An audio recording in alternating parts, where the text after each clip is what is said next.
അന്ന് എന്താണോ പറഞ്ഞത് അത് തന്നെയാണ് ഇപ്പോഴും പറഞ്ഞുകൊണ്ടിരിക്കുന്നത്. ഈ ആരോപണങ്ങളൊക്കെ മറ്റൊരു സ്ഥലത്തും ഉന്നയിച്ച് ഞാൻ കണ്ടിട്ടില്ല. അതിനെയും ഇതിനെയും കൂടി, അതായത് ഞാൻ കേസ് കൊടുത്തത് ഡിസംബർ 10-ാം തീയതിയാണല്ലോ. ആ ഡിസംബർ 10-ന് ഞാൻ കേസ് കൊടുക്കുന്ന സമയത്ത് ആദ്യം അൻസിബ പറഞ്ഞത് ഡിസംബർ 10-ന് എനിക്ക് മെസ്സേജ് അയക്കുന്നു, ഞാൻ പരാതി കൊടുക്കുന്നത് ജനുവരി 22-ാം തീയതിയാണ്. അപ്പോൾ എനിക്കൊന്ന് ജനുവരി ആദ്യത്തോട് കൂടിയിട്ടാണ് ഞങ്ങൾക്ക് ഇങ്ങനെ ഒരു ഓഫർ വരുന്നതും അൻസിബ ആ ഓഫറിനെ എതിർക്കുന്നതും. അപ്പോൾ എതിർത്തതിന് ശേഷം അൻസിബ ആദ്യം ഞങ്ങളുടെ ഗ്രൂപ്പിലേക്ക് മെസ്സേജ് അയക്കുന്നത് ക്ഷേത്ര കമ്മിറ്റിയും ഈ ഫണ്ടിനെ എതിർക്കുന്നത് കൊണ്ട് BJP-യിലുള്ള പാർട്ടി പ്രവർത്തകരും എന്താ പറയുക ക്ഷേത്രത്തിൻ്റെ ആൾക്കാരും ക്ഷേത്രം ഭാരവാഹികളും ശ്വേത മേനോൻ എന്ന് പറയുന്ന ഞങ്ങളുടെ അമ്മയുടെ പ്രസിഡന്റും ഞാനും ചേർന്നുകൊണ്ട് അൻസിബയ്ക്കെതിരെ തൃപ്പൂണിത്തുറ സ്റ്റേഷനിൽ പരാതി കൊടുത്തിരിക്കുന്നു. ആ പരാതി അമ്മ ഒരു കമ്മീഷനെ വെച്ച് അന്വേഷിക്കണമെന്നായിരുന്നു അൻസിബയുടെ ആദ്യത്തെ ആരോപണം. ജനുവരി 14-ാം തീയതി ഞങ്ങൾക്ക് ജനുവരി 22-ന് ശേഷം അയച്ച മെസ്സേജ് അങ്ങനെയാണ്. അപ്പം ആ മെസ്സേജിൽ ആ കാര്യങ്ങൾ പറഞ്ഞപ്പോൾ തന്നെ ഞാൻ പറയുന്നുണ്ട്, മോൾ ഈ പറഞ്ഞിരിക്കുന്ന വാക്കുകളൊക്കെ സമൂഹത്തിൽ വലിയ വലിയ ഇമ്പാക്റ്റ് ഉണ്ടാക്കുന്ന വാക്കുകളാണ്. അതുകൊണ്ട് അത്തരം വാക്കുകൾ സൂക്ഷിച്ച് ഉപയോഗിക്കുക.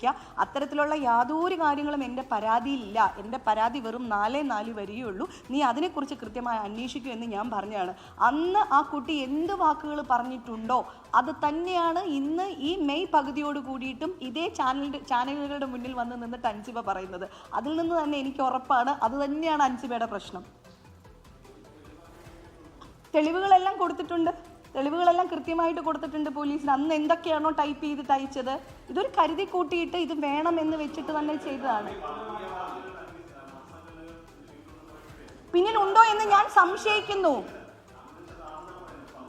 ആണ് എന്ന് ഞാൻ പറയുകയല്ല, എൻ്റെ സംശയം അതാണ്. ആണ് എന്ന് ഞാൻ പറയുന്നില്ല, ആണ് എന്ന് ഞാൻ കൃത്യമായിട്ടും ബലമായി സംശയിക്കുന്നു. കാരണം ഇല്ലെങ്കിൽ ഇതൊരു കരുതി കൂട്ടിയുള്ള ഒരു പ്ലാനിങ് ആണ്. അമ്മ എന്ന് പറയുന്ന ഞങ്ങളുടെ ഓർഗനൈസേഷനെ തകർക്കണം, ഞങ്ങൾ കുറച്ച് മനുഷ്യരെ ബലിയാടാക്കണം, ഒന്നും അറിയാത്ത ഞങ്ങളുടെ അംഗങ്ങളൊക്കെ അഭിപ്രായം പറഞ്ഞുകൊണ്ട് വരുന്നു. തീർച്ചയായിട്ടും അത്തരത്തിലുള്ള കാര്യങ്ങളുണ്ടോ എന്ന് ഞാൻ സംശയിക്കുന്നു. അതൊക്കെ അന്വേഷണ ഉദ്യോഗസ്ഥർക്ക് വിടുന്ന കാര്യങ്ങളാണ്. നമ്മൾ കൃത്യമായിട്ട് കാണാതെ നമുക്കൊന്നും പറയാൻ പറ്റില്ലല്ലോ.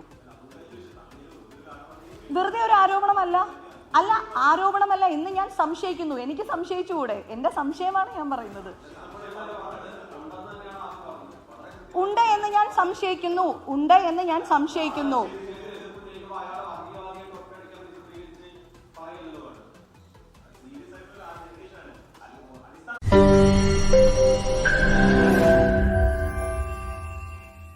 ലോകത്തെവിടെയായാലും ഏത് സമയത്തും 24 വാർത്തകളും ഓഗ്മെന്റഡ് റിയാലിറ്റി പാക്കേജുകളും എക്സ്പ്ലെയിനറുകളും വിശദമായി കാണാൻ ഞങ്ങളുടെ യൂട്യൂബ് ചാനൽ നിങ്ങൾക്ക് സബ്സ്ക്രൈബ് ചെയ്യാം.